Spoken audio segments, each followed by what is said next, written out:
اعوذ باللہ من الشیطان الرجیم بسم اللہ الرحمن الرحیم. عزیزان مان، آج جون 1968 کی 2 تاریخ ہے اور ہم اپنے درس قرآن کریم کے نئے سلسلہ میں سورہ بقرہ کی ابتدائی آیات سے گزر رہے ہیں. سورہ فاتحہ میں ایک شدید آرزو تڑپ کر لبوں پہ آ گئی تھی ان الفاظ کے ساتھ کہ اہدنا الصراط المستقیم. ہمیں سفر زندگی میں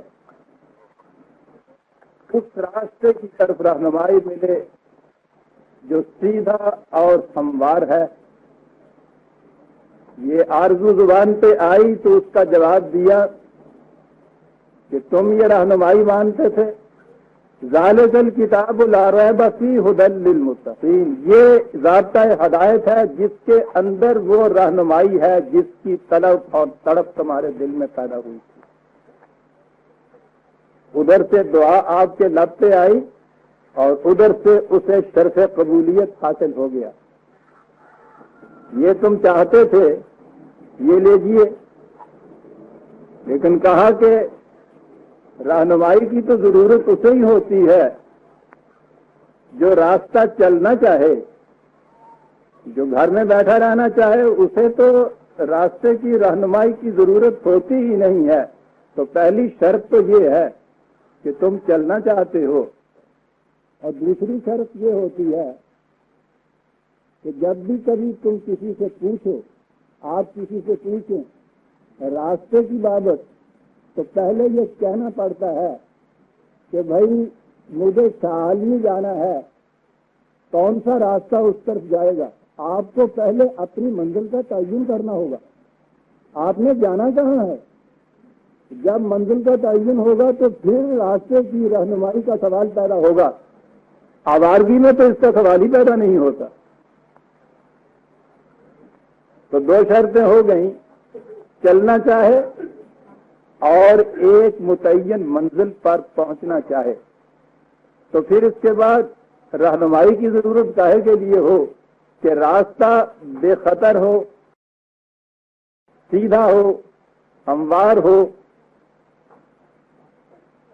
تو قدم اٹھانے سے پہلے ضروری ہے نا کہ آپ کو اس کا یقین ہو جائے کہ جس راستے پہ میں گامزن ہوں وہ ان شرائط کو پورا کرتا ہے اور اس طرح میں منزل مقصود تک پہنچ جاؤں گا.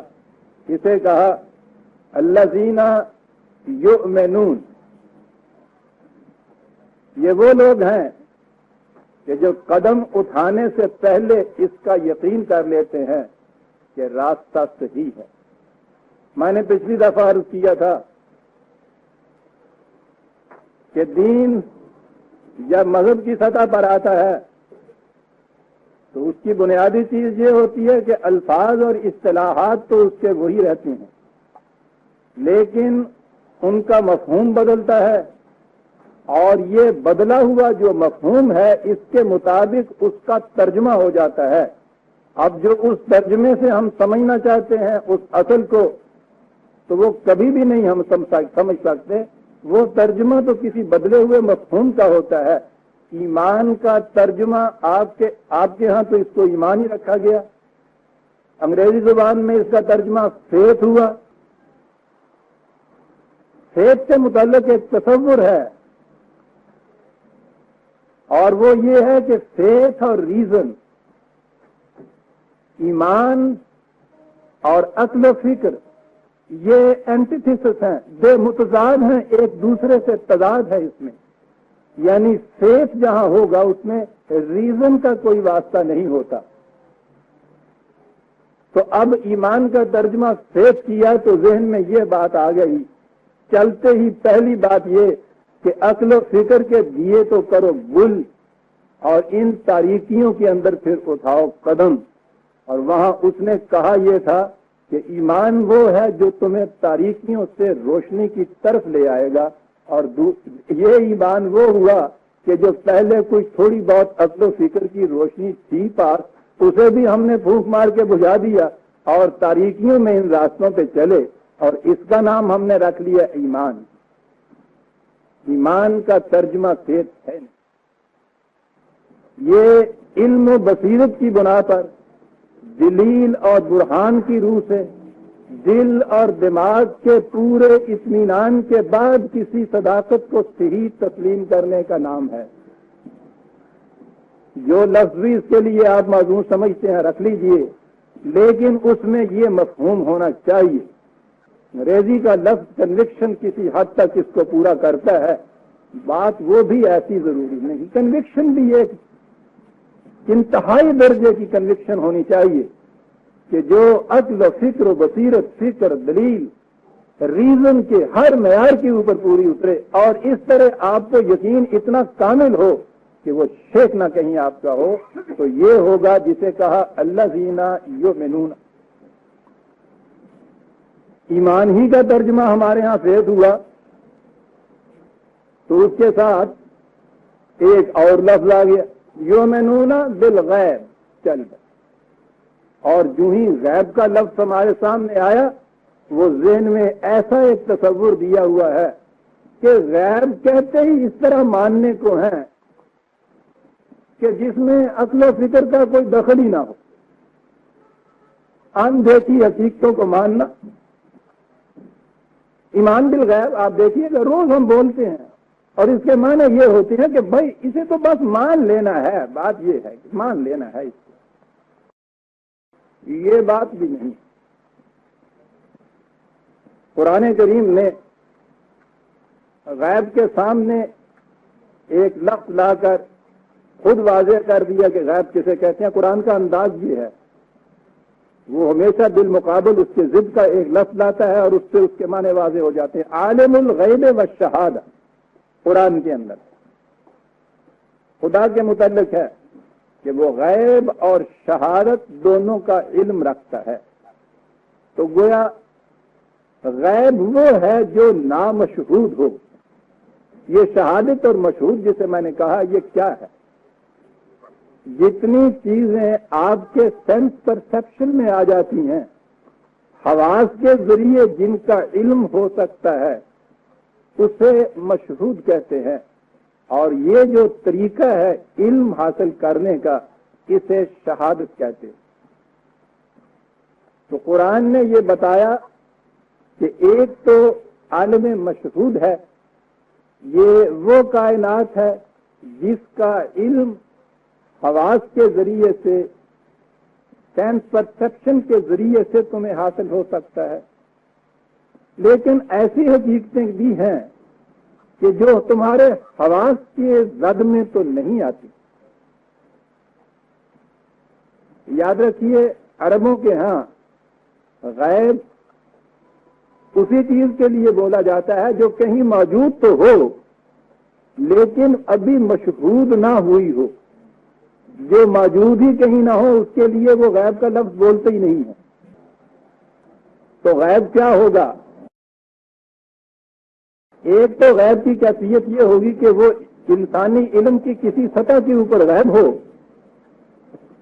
حواس کی ذات میں نہ آیا ہوا ہو، لیکن ذرا آگے بڑھنے کے بعد وہی چیزیں سینس پرسیپشن کے اندر آ جائیں۔ جب وہ یوں آ جائیں گی تو غیب نہیں رہیں گی، وہ شہادت ہو جائیں گی۔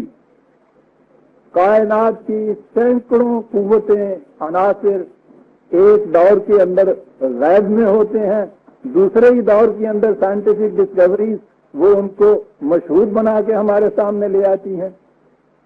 اس لیے ایک غیب تو یہ ہوا کہ جو علم کی کسی سطح کے اوپر تاریخ کے کسی دور میں غیب کے شک میں تھا، اور اس کے بعد علم انسانی آگے بڑھتا گیا تو وہ غیب مشہود ہوتا چلا گیا۔ آج کائنات کی کتنی قوتیں ایسی مشہود ہو چکی ہے جو اس سے بیشتر غیب تھیں ہمارے لیے۔ یہ ریڈیو ایکٹیویٹیز کی چیزیں آپ کے ہاں دیکھیے، لہری تابناکیاں دیکھیے جن کے ذریعے سے اب آسمانوں پہ پہنچا جا رہا ہے، یہ ساری قوتیں اسی کائنات کے اندر موجود تھیں۔ دیکھیے وہ اربوں کی ڈیفینیشن موجود تھیں، لیکن علم انسانی کی کوتاہی دامن کی وجہ سے مشہود نہیں ہوئی تھی، اب یہ آہستہ آہستہ مشہود ہوتی چلی جا رہی ہے۔ تو ایک تو یہ چیز ہوا، کہا یہ گیا کہ یہی چیز نہ یہ سمجھو کہ جو چیز تم حواس کے ذریعے سے معلوم کرو کہو کہ یہی ہے، اس کے علاوہ کچھ اور ہے ہی نہیں۔ آپ نے دیکھا قرآن کریم نے عالم الغیب و شہادہ کہہ کے اس کائنات کی وسعتوں کو کتنا بڑھا دیا ہے۔ یہی نہیں کہ کسی ایک زمانے میں علم کی کسی ایک سطح کے اوپر انسان کے ذہن کی تنگ ناز میں جتنی چیز آ گئی، اس نے کہا کہ کائنات ہے ہی یہی۔ یہ تو کنویں کے مینڈک کی چیز ہے، اور جب اس چیز کو آپ ایک دین سمجھ لیں، اس کے ساتھ کوئی تقدس بھی اٹیچ ہو جائے، سینکٹی اٹیچ ہو جائے، تو پھر اس کنویں کو وہ اکبر الآبادی نے جو کہا تھا کہ چاہے زمزم کے آپ مینڈک ہیں، ہاں مقدس کنویں کے بنتا ہے۔ کائنات بڑی وسیع ہے، ایک دور میں ایک زمانے میں علم کی ایک سطح میں جو چیزیں غیب ہیں دوسرے وقت میں مشہود ہو جاتی ہیں، لیکن بعض چیزیں ایسی بھی ہیں کہ جو انسان کی اس فزیکل زندگی میں وہ غیب ہی رہتی ہیں، مشہود نہیں ہو سکتی۔ مثلا خدا کی ذات، ایسنس، ذات خدا بندی وہ کیا ہے، یہ چیز حواس کی زد میں نہیں آ سکتی۔ اس کے متعلق میں اس سے پہلے بھی کئی دفعہ کہہ چکا ہوں، اور بات چلی جاتی ہے ذرا فلسفے کے دائرے میں، اور اس قسم کی مجلس کے اندر تو اس قسم کی فنی گفتگو نہیں کی جا سکتی۔ دو لفظوں میں سمجھ لیجئے کہ جو انفائنائٹ ہو، لامحدود ہو، وہ محدود یا فائنائٹ کے اندر آ نہیں سکتا۔ ہمارا ذہن اس چیز کو پرسیو ہی نہیں کر سکتا جب ہم کہیں کہ وقت لامنتہا ہے، یعنی کہیں سے وقت شروع نہیں ہوا تھا، ذہن میں نہیں ہمارے آ سکتا۔ یا اگر ہم یہ کہہ دیں کہ کائنات کی حد آخری کوئی نہیں ہے، ذہن میں نہیں آ سکتا، جو جینے آئے کر لیجئے، امیجینیشن اور فکر کی دنیا کو کتنا کنسنٹریٹ کر لیجئے، ذہن کسی نقطے پہ جا کے ضرور کھڑا ہوگا، اس لیے کہ ذہن محدود ہے ہمارا۔ لامحدودیت جو ہے وہ ہمارے ذہن میں نہیں آ سکتی، اس لیے یہ جو چیزیں ہوں گی یہ تو غیب کی دنیا کے اندر رہیں گی۔ سوال یہ ہے کہ یہ جو عالم غیب ہے، جو پرسیپشن میں حواس کے اندر نہیں آتا، کیا اس کے اوپر ایمان اس طرح سے کہا گیا ہے کہ سوچنا نہیں، فکر نہیں کرنا، غور نہیں کرنا، ایسے ہی مانتے چلے جانا؟ یہی ایک چیز ایسی ہو سکتی ہے نا پاسبلی، کہ جس کے متعلق کہا جا سکتا ہے کہ صاحب یہ وہ مقام ہے کہ جہاں پھر غور و فکر نہیں ہو سکتا۔ قرآن ہے برادران عزیز، جب اس نے ایمان کی ڈیفینیشن یہ دی ہے کہ وہ غور و فکر اور عقل و بصیرت اور دلیل و برہان کی بنا پر کسی چیز کو سچ ماننے کا نام ہے، تو ہو نہیں سکتا کہ کوئی ایسی شک وہ لے آئے ایمان کے اندر جس کے متعلق کیا ہے کہ اسے تمہیں غور و فکر کے بغیر ماننا ہوگا، ایمان کی ڈیفینیشن کے خلاف چلا جائے گا۔ کسی شے کا سینسز کے حد کے اندر نہ آنا، حواس کی حد میں نہ آنا اور بات ہے، اور اس چیز کے متعلق بغیر غور و فکر کے ہی مان لانا یہ دوسری چیز ہے۔ ہزاروں چیزیں ایسی ہیں کہ جو سینسز کی حد میں نہیں آتی، لیکن غور و فکر کے ذریعے سے انسان تسلیم کرتا ہے کہ ہاں وہ حقیقت ہے۔ جیسے اس کائنات کے متعلق جتنی چیزیں کریٹڈ ہیں، بنائی ہوئی ہیں، ان کے متعلق عقل اور فہم، لاجک کے جو لاز ہیں آپ کے ہیں، منطق کے جو قوانین ہیں، وہ یہ کہتے ہیں کہ جو چیز مخلوق پیدا کی ہوئی آپ کے سامنے ہوگی، اس کا بنانے والا خالق جو ہے وہ تسلیم کرنا پڑے گا۔ وہ خالق آپ کے حواس کی زد میں آئے یا نہ آئے، فکر کا تقاضا یہ ہے کہ آپ اس کو تسلیم کریں۔ اس لیے جو چیزیں انسان کے حواس میں نہیں آ سکتی، قرآن انہیں بھی بغیر فکر اور علم کے ماننے کا تقاضا نہیں کرتا، اور اس کے لیے قرآن کی سند ملاحظہ فرماؤ۔ اس عالم غائب میں مرنے کے بعد کی زندگی میں سمجھتا ہوں سر فہرست آتی. خدا کے متعلق تو پھر بھی یہ اتنی کائنات جو ہے اس میں سے لاجیکلی آدمی اس نتیجے پہ پہنچ ہی جاتا ہے کہ یہ سلسلہ کائنات جو اس خوبی سے چل رہا ہے کوئی قوت ہے پیچھے جو اس کے چلائے گی. لیکن مرنے کے بعد کی زندگی کے متعلق تو یہ چیز ایسے بھی نہیں آ سکتی. اسی لیے میں نے کہا ہے کہ غیب پر ایمان کی شکوں میں مرنے کے بعد کی زندگی جو ہے یہ ایسی نظر آتی ہے کہ صاحب یہ تو انسان کے غور اور فکر کی حد سے باہر کی ہے نا. اسے تو یوں ہی ماننا پڑے گا. قرآن یہ نہیں کہتا. بڑی لطیف چیز ہے اور یہیں سے تو قرآن کی عظمت سامنے آتی ہے. ایک ایسی حقیقت جس کے متعلق ہر شخص یہ کہے کہ یہاں تو انسانی فکر کا کوئی مقام نہیں, یہ تو اس کی سرحد سے باہر ہے. سنیے کیا کہتا ہے, كَذَلِكَ يُبَيِّنُ اللَّهُ لَكُمُ الْآيَاتِ لَعَلَّكُمْ تَتَفَكَّرُونَ فِي الدُّنْيَا وَالْآخِرَةِ. اس طرح سے خدا اپنے قوانین کو واضح کر کے تمہارے سامنے پیش کرتا ہے تاکہ تم دنیا اور آخرت کے اندر فکر سے کام لے سکو. 2/219 2/219 220 سنتے ہیں آپ عزیزان من قرآن کہاں لے جاتے ہیں. خدا کے متعلق غور و فکر سے تو سارا قرآن بھرا پڑا ہے. میں کہتا ہوں کہ حیات آخرت کے متعلق, مرنے کے بعد کی زندگی کے متعلق جو یقیناً سرحد ادراک انسانی سے بہت بہت ماورا چیز ہے وہ اور یبین اللہ لا, یہ جو یہ آیات ہیں, نشانیاں ہیں, نامشروط کے لیے تو کچھ علامات ہی دی جائیں گی نا. یہ علامات لیکن ہم نے ان کو مبہم نہیں رکھا. یبین اللہ, نہایت واضح آیات, علامات, نشانیاں تمہارے سامنے ہم لے آئے ہیں اس چیز کی تاکہ تم لعلکم تتفکرون فی الدنیا والآخرہ, تاکہ تم اس حیات دنیاوی اور آخرت کے متعلق غور و فکر سے کام لے سکو. لہذا یہ جو غیب ہے جو انسان کی سرحد ادراک میں, سینس پرسیپشن میں آ ہی نہیں سکتا, اس پر بھی ایمان بغیر غور و فکر کے نہیں لایا جائے گا. اب آپ نے دیکھا کہ یوم نونا کے اندر ہی جو چیز تھی ایمان لانا, وہی کچھ کم نہیں تھی غور و فکر کے لیے. یوم نونا بالغیب کے اندر یہ چیز دینا کہ وہ چیزیں جو انتہائی غیب کے اندر ہیں, جو کبھی بھی مشہود نہیں ہو سکیں گی, ان پر بھی ایمان غور و فکر کے بعد لایا جائے گا. ایسے نہیں تسلیم کیا جائے گا اس کو. اور قرآن نے خود ہی یہ دلائل بھی اپنے ہاں دیے ہوئے ہیں. جب ہم آگے جائیں گے تو آپ دیکھیں گے حیات اخروی کے متعلق اتنے دلائل قرآن نے دیے ہیں. اس کے بعد فکری دلائل ہیں. کسی کے سامنے مردہ زندہ اٹھ کے تو کھڑا نہیں ہو جائے گا, نہ ہی کوئی یہاں سے وہاں جا کے دیکھ دکھا کے پھر واپس آئے گا کہ ہاں صاحب میں دیکھا ہوں سب وہاں زندہ ہیں. یوں تو نہیں, فکری دلائل ہی دیے جائیں گے. اسی لیے لعلکم تتفکرون کہا ہے کہ فکری طور پہ تم اس کو تسلیم کرو گے کہ حقیقت ہے. ایک تیسری چیز غیب میں آتی ہے. ہمارے ہاں کسان دیسی گندم بوتا چلا آ رہا تھا.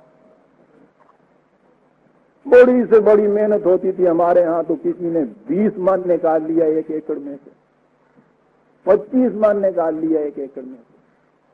2 برس ادھر محکمے زراعت نے کہنا شروع کیا کہ ہم ایک بیج لائے ہیں, اسے تم بو گے 100 من ایکڑ میں سے نکلے گی. سب کسان ہنس دیے, مت ماری گئی پاگل کی, 100 من جو ہے 1 ایکڑ سے. ارے جامعہ سوچ کی لو کہیں سے.